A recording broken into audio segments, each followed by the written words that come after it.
abordons ici la notion de synopsis. Qu'est-ce qu'un synopsis? La définition, c'est que ça va être un résumé qui va être concis et qui intègre justement l'intrigue de cette fameuse vidéo que vous allez réaliser. L'objectif, c'est de présenter clairement les principaux éléments de l'histoire. Alors pourquoi est-il crucial? Il apporte une certaine clarté justement dans la vision de votre projet. Il va définir précisément l'intrigue avant la mise en production de la vidéo. C'est une façon de communiquer également, puisque cet outil va transmettre et partager la vision du projet avec l'équipe et les parties prenantes de ce projet. Il va aider à la structure, et il sert de guide tout au long justement de ce projet vidéo.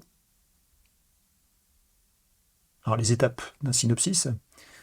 Première étape, ça va être de comprendre le concept et l'objectif, donc l'idée principale et le ou les objectifs de ce projet. Autre étape, ça va être d'identifier les éléments clés de l'histoire, les personnages, les principaux défis, comment résoudre le problème. Voilà, tout un tas de questions que vous allez vous poser et qui vont être des éléments importants de cette fameuse histoire. Il va falloir que vous définissiez le début, le milieu et la fin de l'histoire. Donc la notion d'intro, définition des personnages, du contexte, du conflit, de l'intrigue, résolution et conclusion de l'histoire également. Il va falloir écrire un premier jet, le soumettre à révision et affiner ensuite l'écriture. Donc cet apport d'avis extérieur va vous permettre aussi d'avancer un petit peu mieux et puis surtout de vous assurer de cette compréhension. Est-ce qu'il est à la fois compris par vous et par les personnes à qui vous faites lire justement ce synopsis? Et puis éventuellement d'affiner les détails et soigner l'impact. Alors ce que je vous propose comme atelier, c'est de votre côté, par exemple, de réfléchir à un film que vous avez vu, que vous avez aimé, et de le décortiquer justement pour écrire son synopsis. Alors j'ai fait ce petit exercice avec le film Joker de Todd Phillips. Donc l'histoire, c'est dans les années 80, à Gotham City, Arthur Fleck, Joaquin Phoenix, est un homme marginalisé par la société, vivant avec sa mère malade.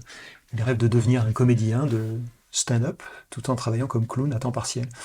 Il est affligé par des troubles mentaux et un rire incontournable. Arthur est régulièrement moqué et maltraité par ceux qu'il rencontre. Sa vie sombre dans le chaos après une série de mauvais traitements et d'humiliations, tant personnelles que professionnelles. Une attaque violente dans le métro déclenche en lui une transformation irréversible. En assassinant 3 hommes de la haute société, il devient involontairement le symbole d'une révolte populaire contre l'élite de Gotham City. Alors qu'Arthur aspire à être reconnu et aimé pour son talent, il découvre que son véritable appel réside dans le chaos et la destruction. Sa métamorphose en Joker, un personnage anarchique et perturbé, est achevée lorsqu'il est invité sur le talk-show de son idole, Murray Franklin, qui est joué par Robert De Niro, où il révèle au monde entier sa nouvelle identité et commet un acte de violence en direct. Le film explore les thèmes de la solitude, de la maladie mentale et des inégalités sociales, offrant une critique acerbe de la société contemporaine. Joaquin Phoenix, donc l'acteur qui joue Joker, livre une performance magistrale, incarnant un personnage complexe, troublant, qui révèle des questions sur la nature de la folie et de la justice. Voilà un petit peu l'histoire, résumée de façon détaillée. Donc si on avait à définir le début, le milieu et la fin, donc le début serait Arthur Fleck, un clown alloué et aspirant comédien, lutte pour survivre dans une société qui l'ignore et le maltraite. Il vit avec sa mère, Penny Fleck, qu'il appelle affectueusement Happy. Le milieu de cette histoire, c'est après avoir été agressé et humilié à plusieurs reprises, Arthur commence à sombrer dans la folie. Son rire incontrôlable, symptôme de son trouble mental, l'éloigne de plus en plus des autres. La découverte de vérités douloureuses sur sa mère et son passé contribue à son déclin psychologique.